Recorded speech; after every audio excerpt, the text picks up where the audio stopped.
और भगवान ने गुरुजी को दर्शन दिए। एक बहुत ही भोला भाला सा आलसी लड़का था। वह कोई काम नहीं करना चाहता था, बस खाना खाता, घूमता और सोते रहता था। एक दिन उसे किसी ने बताया कि एक आश्रम है जहाँ पर कुछ नहीं करना पड़ता और हर दिन 2 समय का खाना और नाश्ता मिलता है, तुम वहाँ जा कर के रहो। उस आलसी लड़के ने सोचा कि ये तो बहुत ही बढ़िया है और वह उस आश्रम में जाकर रहने की सोचा।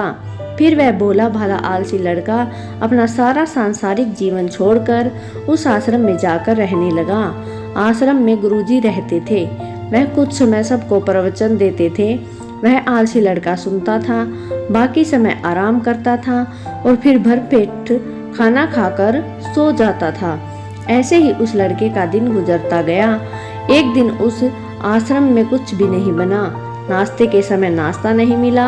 उसने सोचा नाश्ता नहीं मिला तो भोजन तो मिलेगा। अब भोजन के समय भी उसे भोजन नहीं मिला। लड़का दौड़ करके गुरुजी के पास गया और उसने पूछा कि आज भोजन क्यों नहीं बना। गुरुजी ने कहा कि बेटा, आज एकादशी है, जितने भी आश्रम के सदस्य हैं उनका उपवास है और तुम्हारा भी आज उपवास है, आज भोजन नहीं बनेगा।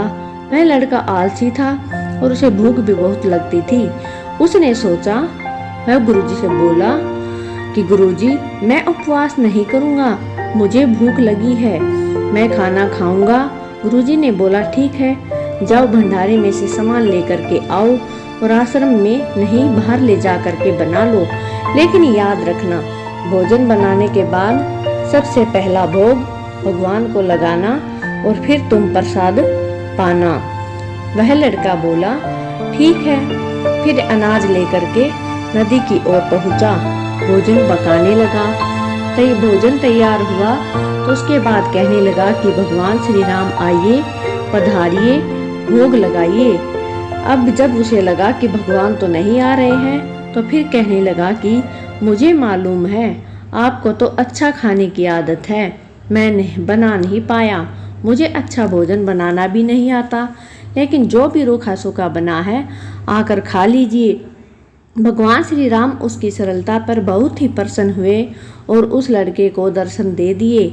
उसने देखा कि भगवान श्री राम आए हुए हैं और उनके साथ में माता सीता भी आई हुई हैं, लेकिन लड़के ने सिर्फ 2 लोगों के लिए ही भोजन बनाया था, एक अपने लिए और दूसरा भगवान के लिए। और अब क्योंकि भगवान के साथ माता सीता भी आई हुई है तो उसने भी उस भोजन को माता सीता की ओर भगवान के सामने ग्रहण करने के लिए रख दिया। भगवान श्री राम और माता सीता ने भोजन किया और उसके बाद जब वह जाने लगे तो वह भोला सा आलसी सा लड़का बोला कि प्रभु आप आइए, दर्शन दिए, बहुत अच्छा लगा, मुझे खाने को कुछ नहीं मिला, लेकिन कोई बात नहीं, लेकिन आपसे एक विनती है कि अगली बार जब आप आएंगे तो कितने लोग आएंगे ये बता दीजिए, ताकि मैं उतने लोगों के लिए भोजन बनाकर रख दूं। भगवान श्री राम मन ही मन मुस्कुराए और फिर अंतर्ध्यान हो गए। लड़का आश्रम गया, दिन बीतता गया और फिर एकादशी का दिन आया और इस बार उसने 3-4 लोगों के लिए अनाज लेकर के खाना बनाने के लिए नदी के किनारे पहुंचा। उसने बड़ी प्रसन्नता से भोजन बनाया और इंतजार करने लगा कि प्रभु आइए, भोग लगाइए। इस बार लड़का देखता है कि भगवान श्री राम पूरा राम दरबार लेकर के आए हैं, जैसे माता सीता, लक्ष्मण, भरत, हनुमान जी और सभी लोग आए हैं। लड़के ने 3-4 लोगों का भोजन बनाया था और इस बार भी भोजन कम पड़ गया। लड़के ने निराश होकर भोजन को प्रभु के आगे रख दिया। उन्होंने भोजन किया और फिर चले गए। अब लड़का फिर आश्रम गया, दिन बीतता गया और फिर एकादशी का दिन आया। इस बार गुरुजी से कहने लगा कि गुरुजी मुझे इस बार थोड़ा सा ज़्यादा अनाज चाहिए। गुरुजी सोचने लगे कि ये इतना सारा अनाज का करता क्या है, कहीं इसे बेचता तो नहीं है। फिर उन्होंने कहा कि ठीक है, भूख से परेशान रहता है। लड़के ने कहा कि नहीं गुरुजी, मैं भूख से परेशान नहीं रहता हूँ, प्रभु के साथ बहुत लोग आते हैं, उनको भी तो भोजन कराना पड़ता है। गुरुजी को लगा कि लड़का पागल हो गया है, लेकिन गुरुजी ने सोचा कि चलो एक बार चलकर देखते हैं कि लड़का इस अनाज का करता क्या है। वह भोला सा लड़का अनाज लेकर के नदी के किनारे पहुंचा। इस बार भोजन बनाया नहीं। उसने सोचा कि प्रभु हर बार ज़्यादा लोगों को लेकर के आते हैं, इस बार वह जितने भी आएंगे खुद बना करके भोग लगा लेंगे। फिर प्रेम से प्रभु को बुलाने लगा। गुरुजी ये सब छुप कर देख रहे थे कि ये भोजन तो बनाया नहीं और प्रभु को बुला रहा है, लेकिन लड़के ने देखा कि इस बार प्रभु के साथ बहुत से लोग आए हुए हैं। उसने प्रभु के सामने हाथ जोड़ करके कहा कि प्रभु माफ़ करना, आप बहुत सारे लोग आते हो, मुझे संख्या पता नहीं होती है, मेरी हिम्मत भी नहीं होती है कि इतने सारे लोगों के लिए भोजन बनाऊं। आप स्वयं आइए, बनाइए, खाइए और भोग लगाइए।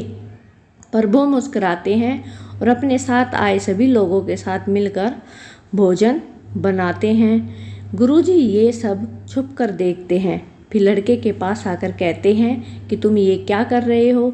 लड़का कहता है कि गुरुजी आपको दिख नहीं रहा कि भगवान श्री राम पधार चुके हैं, माता सीता आई हुई है, हनुमान जी आए हुए हैं, सभी लोग आए हुए हैं और भोजन बन रहा है। गुरुजी ने बोला कि पागल हो गया है, मुझे तो कोई दिख नहीं रहा है। लड़का गुस्सा हो गया और बोला प्रभु आप ये क्या कर रहे हो, एक तो मुझे भूखा रखा है और गुरुजी को दर्शन नहीं दे रहे हो, जो मुझे पागल समझ रहे हैं, कृपया करके गुरुजी को दिख जाओ। भगवान बोले नहीं, मैं इन्हें नहीं दिख सकता। लड़का बोला क्यों नहीं दिख सकते, मेरे गुरुजी तो बहुत महान हैं, बहुत बड़े ज्ञानी हैं और ज्ञाता हैं। भगवान बोले हाँ ज्ञानी और ज्ञाता होंगे, लेकिन तुम्हारी तरह सरल नहीं है। जो सरलता तुम में है वो तुम्हारे गुरुजी में नहीं है। लड़के ने ये बात गुरुजी से कह दी कि भगवान श्री राम कह रहे हैं कि आप में सरलता नहीं है, आप मेरी तरह सरल नहीं हैं, इसीलिए आपको नहीं दिख सकते। गुरुजी की आंखें नम हो गई। गुरुजी बोले कि बिल्कुल सही कहा, मेरे अंदर तुम्हारे जितनी सरलता नहीं है। फिर माफ़ी मांगने लगे। भगवान ने गुरुजी को दर्शन दिए। ये कहानी हमें सिखाती है कि सरलता में सबसे आवश्यक है। जितने सरल बने रहेंगे उतना जीवन में आगे बढ़ते जाएंगे। जब आप सरल होते हैं तो आप खुद भी मुस्कुराते हैं और दूसरों को भी मुस्कुराने की वजह देते हैं। तो दोस्तों अगर कहानी अच्छी लगी चैनल को लाइक, कमेंट और सब्सक्राइब ज़रूर करें।